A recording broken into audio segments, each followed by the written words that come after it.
পেঁয়াজের উপর নারকেল তেল ঢালুন, দেখুন কি ঘটে। এর মাধ্যমে আপনি এক রাতে পা ফাটা থেকে চিরতরে মুক্তি পেতে পারেন। অনেকেই আছে 12 মাসই পা ফাটার সমস্যায় ভুগেন, আবার অনেকেই কিন্তু শুধুমাত্র শীতকালেই হয়ে থাকে এই পা ফাটার সমস্যা।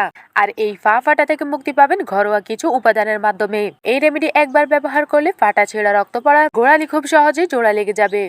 শুধু তাই নয়, এটি ব্যবহারে আপনার পা হয়ে যাবে কোমল, মসৃণ এবং আকর্ষণীয়।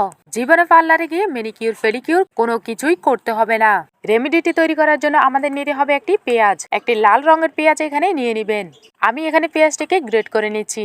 আপনারা চাইলে পেঁয়াজটিকে গ্রেট করে নিতে পারেন, অথবা পাটায়ও পিষে নিতে পারেন, অথবা আপনার ব্লেন্ডারে ব্লেন্ডও করে নিতে পারেন। তবে যেভাবেই করে নেন না কেন, এখানে কিন্তু আলাদা কোনো পানি ইউজ করবেন না। পেঁয়াজ থেকে যে রসগুলো এখানে বাইর হবে সেটি আমাদের প্রয়োজন পড়বে।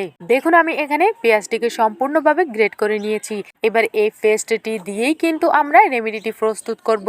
পেঁয়াজ শুধুমাত্র রান্নার কাজেই ব্যবহৃত হয় এমনটা কিন্তু নয়, এটি কিন্তু আমাদের ত্বকের জন্য ভীষণ ভালো। ফাটা গোড়ালি ঠিক করতে এটি ভীষণ উপকারী। পেঁয়াজের এই পেস্টটি একটি পরিষ্কার পাত্রে নিয়ে নেবেন। এবার এর সাথে অ্যাড করতে হবে হলুদের গুঁড়ো। পরিমাণ মতো কিছু হলুদের গুঁড়ো এখানে দিয়ে দিবেন। হলুদ যে কোনো কাটাছেঁড়া দূর করে ফেলে খুব সহজে, তাই এটিও ফাটা গোড়ালি সারাতে সাহায্য করবে।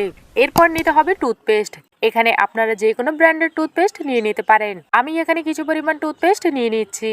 এবার সবগুলো উপাদানকে খুব ভালো করে মিশিয়ে নিতে হবে, যাতে একটি আরেকটির সাথে খুব ভালো করে মিক্স হয়ে যায়। দেখুন, যাতে পা ফেটে একদম চৌচির হয়ে গেছে, রক্ত পড়ে, চামড়া উঠে ইত্যাদি সমস্যা, তারা প্রথমে যে কাজটি করবেন সেটি হচ্ছে আপনার পাটিকে ভালো করে ধুয়ে পরিষ্কার করে নিবেন।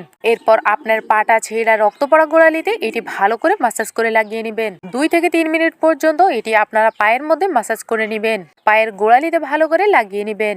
এরপর এটি আপনারা রেখে দিবেন 10 থেকে 15 মিনিট। এটি পায়ে লাগানোর সময় সূরা ফাতিহা পড়ে নিবেন। এতে করে রেমেডিটির কার্যক্ষমতা অনেক গুণ বেড়ে যাবে এবং আপনি দ্রুত ফলাফল পাবেন। এইভাবে এটি আপনারা দিনে 2 বার করে করবেন। এইভাবে টানা 7 দিন পর্যন্ত আপনারা এটি রেগুলার করতে থাকবেন। 7 দিনের মধ্যে ইনশাল্লাহ আপনার কাটা ছেঁড়া রক্ত পড়া গোড়ালি একদমই সেরে উঠবে। 7 দিন পর আপনি দেখতে পাবেন যে আপনার ফাটা ছেঁড়া গোড়ালি একদম কোমল, মসৃণ এবং আকর্ষণীয় হয়ে উঠেছে। 10 থেকে 15 মিনিট পর আপনারা আপনাদের পাটিকে ভালো করে ধুয়ে নেবেন। রেমেডিটি ধুয়ে পরিষ্কার করার পর আপনারা নারকেল তেল ভালো করে আপনাদের পায়ে মাসাজ করে নেবেন।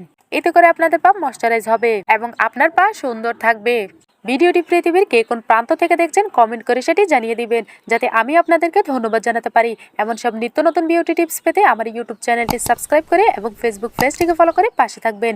ধন্যবাদ সকলকে। আল্লাহ হাফেজ।